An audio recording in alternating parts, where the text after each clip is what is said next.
आज आप सभी का इस प्रेस कॉन्फ्रेंस में स्वागत है। आज लगभग जब से मैंने ज्वाइन किया था उसके 3 महीने बाद आप लोगों के साथ दोबारा बातचीत हो रही है। इस दौरान अंबाला रेंज में हमने एक टीम की भांति काम किया है और उसके बड़े पॉजिटिव रिजल्ट सामने आए हैं। उन सभी रिजल्ट्स की मैं आप लोगों को आज ब्रीफ दे रहा हूं। हमारे साथ कुछ हमारे पत्रकार यमुनानगर और कुरुक्षेत्र से भी ऑनलाइन जुड़े हुए हैं। हमारा पहला टारगेट अंबाला रेंज के तीनों जिलों में जो आपराधिक घटनाएं हो रही थी उनके ऊपर प्रहार करने का था। उसमें हमें काफ़ी हद तक सफलता मिली है।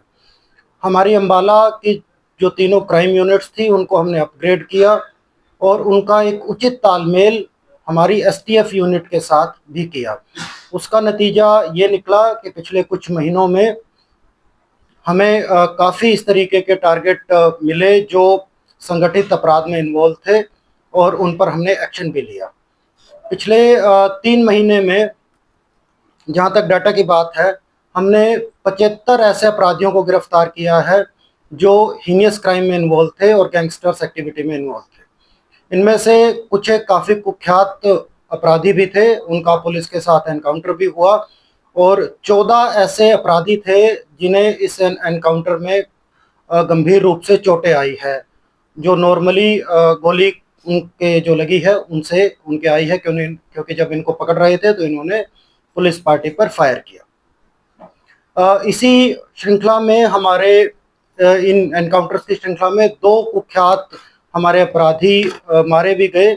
एक उनमें से रोमिल वोरा था जो करीब 8 आपराधिक घटनाओं में इन्वॉल्व था और दूसरा भीम कुमार था जो करीब 10 आपराधिक घटनाओं में इन्वॉल्व था। हमारा ये अभियान आगे भी जारी रहेगा और क्रिमिनल्स को हम किसी भी तरीके से इस पूरी रेंज में बर्दाश्त नहीं करेंगे। आप लोगों के माध्यम से मेरा ये भी अनुरोध है कि इस मैसेज को आप ज़्यादा से ज़्यादा तरीके से फैलाएं, क्योंकि विदेश में बैठे हुए कुछ क्रिमिनल्स यहाँ पर हमारे कुछ युवाओं को भ्रमित करते हैं और जब ये युवा अपराध की दुनिया में आ जाते हैं तब जैसा कि आपने देखा कि सबका अंत बुरा ही होता है और उसके बाद ये विदेश में बैठे हुए क्रिमिनल्स इनको पूरी तरह से सपोर्ट करना छोड़ देते हैं और ये किसी भी काबिल नहीं रहते। इन्हें बड़े बड़े लुभावने वादे दिए जाते हैं कि आपको हम लोग विदेश ले जाएंगे, आपको हम लोग लाखों रुपए देंगे, पर अगर सच्चाई की बात देखें तो ना इन्हें इस तरीके का कोई पैसा दिया जाता है और ना ही बाकी कोई किसी तरीके का वादा पूरा किया जाता है, बल्कि ये इनको एक शिकार की तरह इस्तेमाल कर रहे हैं यहाँ पर डर का वातावरण फैलाने के लिए। जैसा कि मैंने पहले भी कहा कि इस डर के वातावरण को हम बिल्कुल भी बर्दाश्त नहीं करेंगे और मेरी अपील युवाओं से ये है कि अपराधियों के चंगुल से दूर रहें। ये आपको बहका रहे हैं और आपको इस्तेमाल कर रहे हैं। इसके साथ साथ अपराध पर नियंत्रण करने के लिए हमने हमारा टेक्निकल सर्विलांस है उसको अपग्रेड किया है। तीनों जिलों में मिलाकर 690 नए सीसीटीवी कैमरे लगाए गए हैं। इसके अतिरिक्त 230 सीसीटीवी कैमरे अभी यमुनानगर जिले में और लग रहे हैं। इनका रिजल्ट ये निकला है कि जो भी आपराधिक घटना अब हो रही है उसको हम बहुत जल्दी ट्रेस भी कर रहे हैं और कुछ एक आपराधिक घटनाएं इन कैमरेज के लगने की वजह से उनका बचाव भी हो रहा है। अगर आप देखें तो पिछली जो घटनाएं हैं उनमें 10 से 15 दिन के अंदर इन सभी टेक्निकल सर्विलेंस की वजह से हमने उन केसेस को ट्रेस किया है और अपराधियों को गिरफ्तार किया है। अमूमतः जो छोटे अपराध हैं ये देखा गया है कि ये बड़े अपराधों को जन्म देते हैं और सभी अपराधियों का अगर आप देखें तो पहले वो किसी छोटे अपराध में लगा था, उसके बाद वहां से उसने अपने आप को बड़े अपराध में अपग्रेड किया है।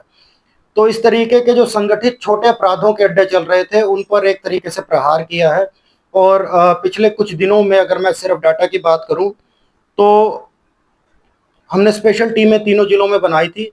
जुए सट्टे के इस तरीके के जो अड्डे चल रहे थे उनमें 90 व्यक्तियों को हमने गिरफ्तार किया। उन पर जो ऑर्गेनाइज्ड क्राइम है उनकी धाराएं भी लगाई गई है ताकि उनको जल्दी से बेल ना मिले। इसके साथ साथ 224 व्यक्तियों को अवैध शराब बेचने में और 225 व्यक्तियों को एनडीपीएस नशीले पदार्थ बेचने में भी हमने अरेस्ट किया है। और मैं ये बताना चाहूँगा कि अभियान आगे भी जारी रहेगा। इस तरीके का जो अव्यवस्था समाज में लोग फैला रहे हैं उनको हम कतई बर्दाश्त नहीं करेंगे।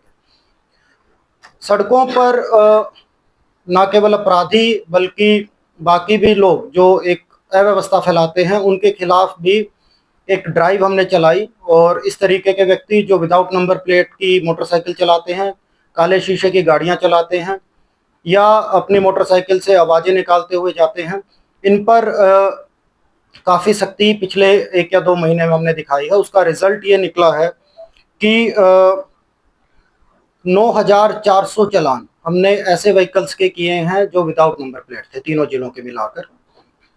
15,000 चालान करीब ऐसे व्हीकल्स के किए हैं जिनके नंबर प्लेट पैटर्न की नहीं थी, नंबर प्लेट की जगह जो दूसरी चीज़ें उन्होंने लिखवा रखी थी या गलत तरीके से उनको लिखवा रखा था। करीब 4,500 व्हीकल्स टू व्हीलर्स पर ट्रिपल राइडिंग के उनके चालान किए हैं। 675 व्हीकल जो शराब पीकर गाड़ी चला रहे थे, ड्रंकन ड्राइविंग के, उनके किए हैं। 540 व्हीकल्स जो गाड़ियों पर ब्लैक फिल्म लगाकर चल रहे थे, उनके चालान किए हैं। 380 ऐसे व्हीकल्स जो अपने व्हीकल पे लाल या नीले रंग की ये बत्तियां लगा रहे हैं व्हीकल के अंदर या बाहर, उनके चालान किए हैं। और 455 के करीब जो बुलेट मोटरसाइकिल पर पटाखे बजाते हुए चलते हैं, उनके हमने चालान किए हैं। ये इस तरीके से सिर्फ ये जो अव्यवस्था फैलाने वाले चालान हैं उनकी मैं बात कर रहा हूँ। ये करीब करीब 30,900 के करीब इस तरीके के व्यक्तियों के खिलाफ हमने कार्रवाई की है। अवैध हथियार एक बहुत बड़ी समस्या है, उस पर भी हमने प्रहार किया है और 78 व्यक्तियों को पिछले 3 महीने में अवैध हथियार रखने के जुर्म में हमने गिरफ्तार किया।